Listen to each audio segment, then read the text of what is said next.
practising good cough and sneeze etiquette, and if you begin to display symptoms, you need to self-isolate. As we begin to re-enter the homes of our friends and loved ones, we cannot overlook these measures, including the 2-metre rule, and especially where we're visiting those who are more vulnerable to the disease.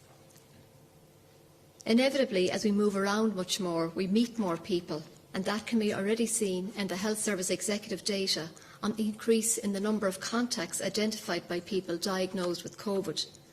That is why we're continuing to emphasise the really important public health guidance, and we're asking you to stay safe and stay local.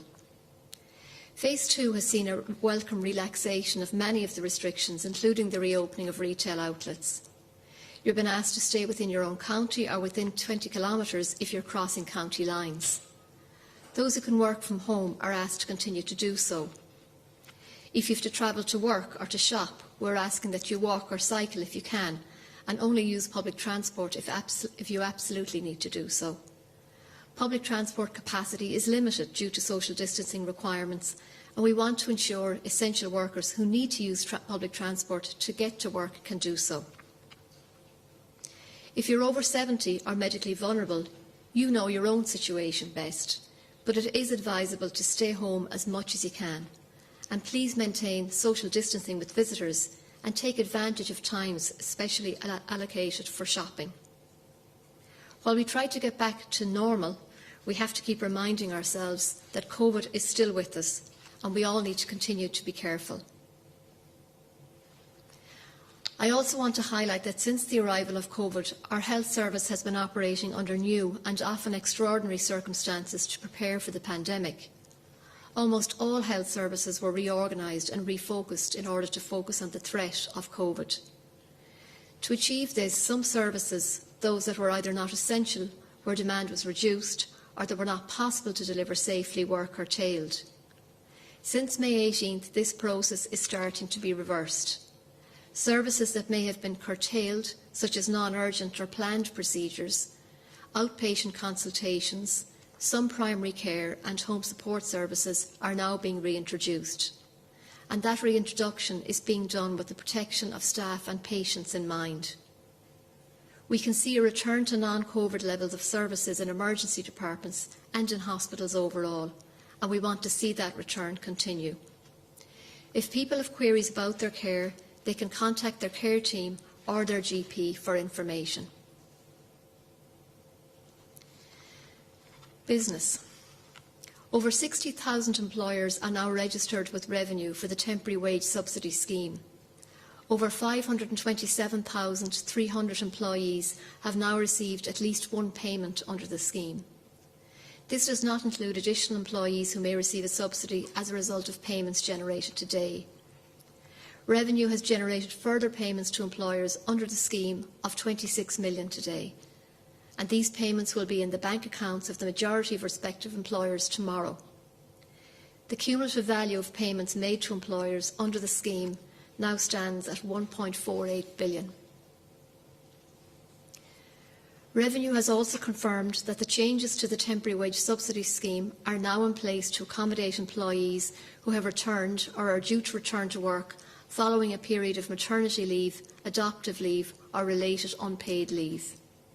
These changes also apply to employees who were not on their employer's payroll on the 29th of February 2020, who were on a period of paternity, parental or related unpaid leave, or in receipt of health and safety benefit, parents' benefit or illness benefit.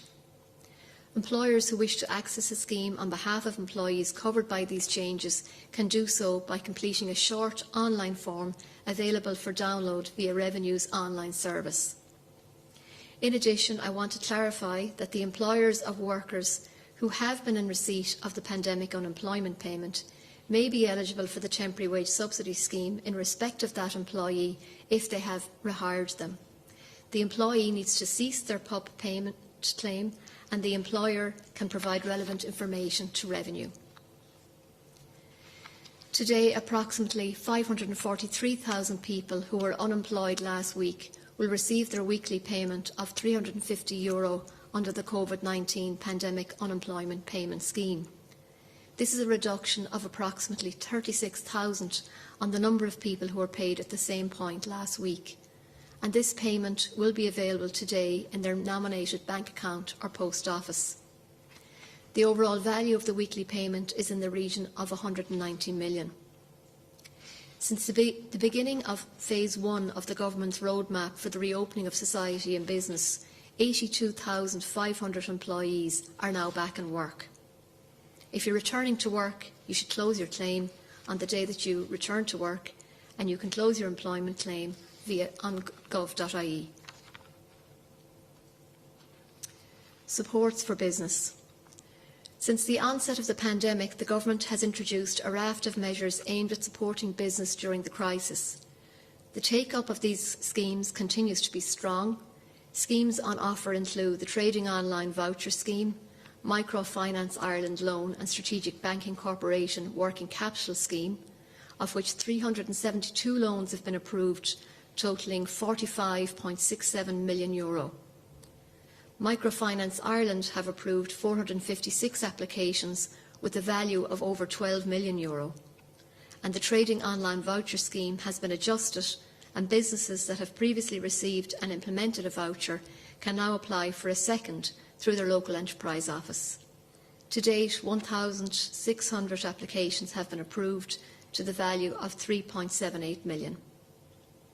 Over 8,000 business continuity vouchers have also been approved by local enterprise offices.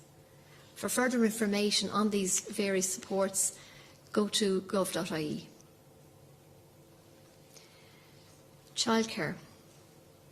In recognition of the important role childcare will play in reopening the economy, a major funding package was announced yesterday to facilitate the reopening of childcare facilities from the 29th of June. This funding package recognises that a reduced number of children are likely to attend early learning and childcare services in the initial weeks of reopening. This necessitates a tailored model which will allow providers to operate with less parental income. It will also ensure that parents will not have to pay higher fees than they did pre-COVID-19. There is clear public health guidance in place around the reopening of childcare to ensure that it happens as safely as possible, and this funding will support that guidance and allow parents across the country who require childcare to get back to work. The Department of Children and Youth Affairs is strongly encouraging parents and service providers to make contact with each other so that the level of demand and supply for places from the 29th of June onwards can be known. Fáilte Ireland guidelines. The COVID-19 pandemic has had a serious impact on Irish tourism and the hospitality industry. At the moment, every effort is being made to ensure that this industry is ready to resume for domestic visitors by the end of this month. And to support this effort, Fáilte Ireland this week published guidance which they created in collaboration with industry groups to assist with the safe reopening of tourism and hospitality sector. The guidance is tailored to a number of areas in the sector with specific advice for hotels, caravans and camping businesses, restaurants and others. The guidelines offer detailed advice to businesses to ensure that visitors can be confident that all of the vital public health advice and protocols are being implemented. These guidelines will be updated regularly in line with public health advice as and when it evolves. This is a very welcome development, and as we know, everyone in the hospitality sector is keen to get back to work in what would normally be the height of the season, and I'm sure that many of us are looking forward to taking a well-deserved break, a staycation, to experience some of Ireland's many domestic attractions. While reopening is still a couple of weeks away, providing the guidance allows businesses to plan and prepare for reopening with greater confidence and to ensure the public that tailored public health advice is informing service provision. Research and innovation. This week saw the announcement of a further investment of €1.4 million in 11 projects under the Research and Innovation response to COVID-19. This investment builds on previous funding and complements the existing research work underway in higher education institutions across the country. The selected projects will look at immediate priorities to assist us with the challenges we face as we seek to reopen society and the economy and get the country running again. Projects include remote blood pressure monitoring in pregnancy, development of tests for antibodies, addressing supply chain challenges and computer modelling the impact of COVID-19. Research and innovation conducted in partnership with our higher education institutions, health services and industry are one of the ways in which we are devising solutions to the challenges presented by COVID-19, and the full range of projects being funded is available on gov.ie. Guidance for shopping centres. Shopping centres will be allowed to reopen from the coming Monday, June the 15th. New guidelines have been prepared by the National Standards Authority of Ireland to enable them to reopen safely following closure due to COVID-19 restrictions. The COVID-19 Shopping Centre Recovery and Protection Guide is essentially a how-to for shopping centres to help them put in place necessary measures which enable them to operate safely for workers and for the public from Monday. You'll notice this in your shopping centre as the full range of retail opens, and you'll see new signage, systems for queuing, perhaps restrictions on overall numbers and marked out routes through the centre.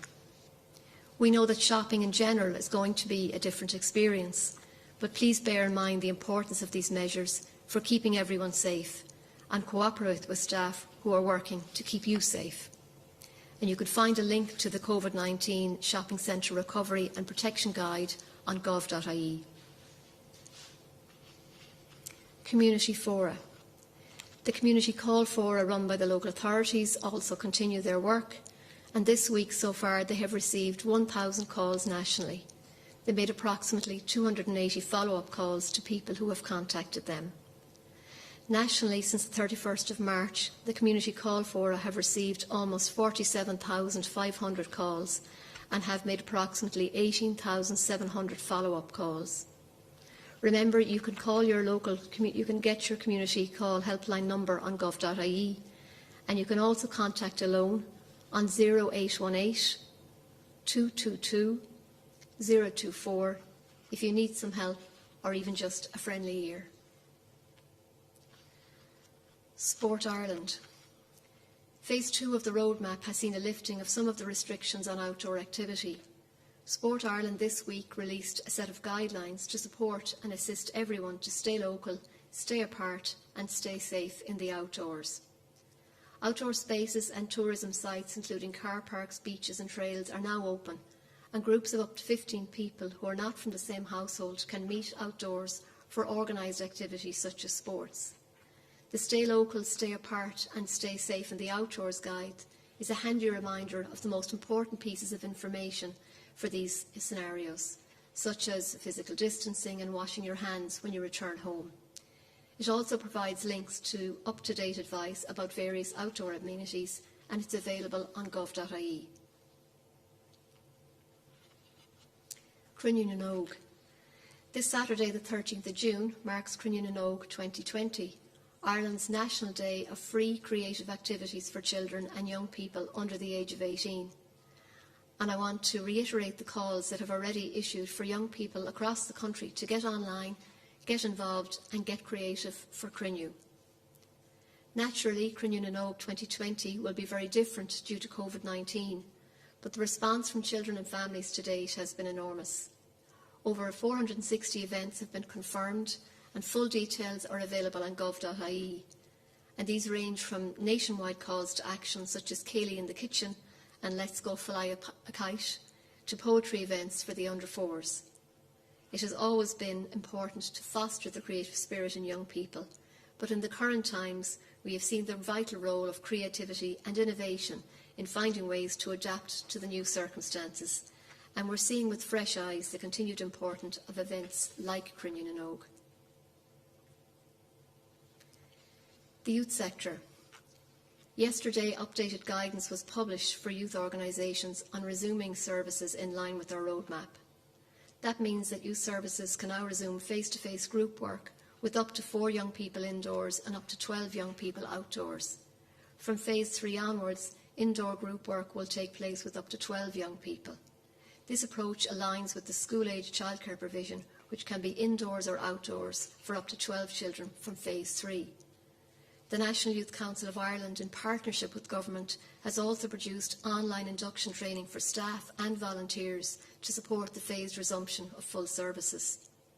Since the very beginning of the COVID crisis, youth services have been working to maintain supports, particularly to vulnerable young people most in need. We were continuing to work with the sector representatives and colleagues on issues such as access to facilities and the further contribution of the youth sector to the overall government wellbeing initiative as it relates to young people. And yesterday's data released by the CSO indicated that many young people are experiencing heightened levels of anxiety, isolation, loneliness and depression at the present time. There is an opportunity for the youth sector to play a key role over the summer in terms of services and programmes that offer purpose, structure, social connectedness and enhanced health and well-being, as well as overall social and emotional development for young people. TUSLA. We want to remind everyone that TUSLA's child protection and welfare teams are still working to keep children as safe as possible in every community around the country. In earlier phases of COVID, indications were that referrals were down in many areas compared to normal activity. However, recently we are starting to see a reversal of that trend. We continue to encourage anyone with concern about the well-being or safety of a child to contact the local duty social work office where the child lives, and contact details can be found on the TUSLA website, tusla.ie. So then a couple of other issues and concerns that have been raised. As regards face coverings, we're aware of people's questions and concerns about the use of face coverings. The National Public Health Emergency Team meets today and will review the World Health Organization guidance on face coverings. They will also consider communications regarding the appropriate use of face coverings in community settings. Driver licences and permits. I also want to highlight that driver licences and learner permits that expired or are due to expire between the 1st of March and the 30th of June 2020 have been extended for 4 months. This means that, for example, if the expiry date on your driving licence is the 20th of June, it has now been extended until the 20th of October. Your driving record has now been changed to reflect this new expiry date. Remember also that a driving licence or learner permit can only be renewed within 3 months of the expiry date. Road safety. I mentioned at an earlier briefing about the ongoing issues in relation to road safety. The easing restrictions will lead to busier roads. A new road safety campaign was launched this week, urging road users to be extra cautious as the roads get busier.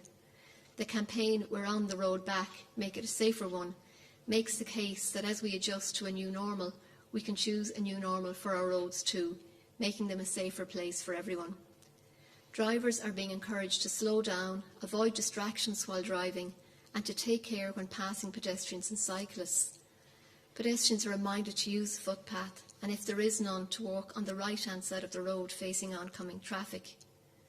We also want to remind you that if your vehicle hasn't been driven for some time, you should make sure it's roadworthy by undertaking some basic maintenance checks in advance of setting off. In recent weeks, we have demonstrated that we can prioritise public health. Road safety is a public health issue too, so it's important that we keep a focus on keeping our roads safe. As I've also mentioned before, we would like to reassure everyone experiencing domestic abuse that local and national helplines and services are still available despite COVID-19. We want to assure victims that domestic abuse incidents continue to receive the highest priority response from An Garda Síochána through Operation Fuaishimh. Domestic violence applications will continue to be given priority by district courts, and resources will continue to be allocated towards crimes against the vulnerable. No matter what your circumstances, no matter what the context, domestic abuse and sexual violence are criminal acts which will not be tolerated. We would encourage anyone in imminent danger to call An Garda Síochána on 999 or 112.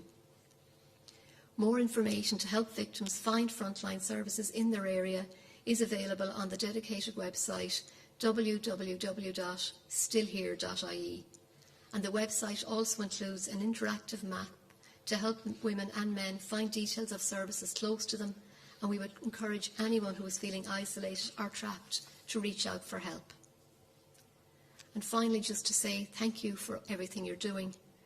Every effort you are making is contributing to the progress we're making in reopening society and the economy.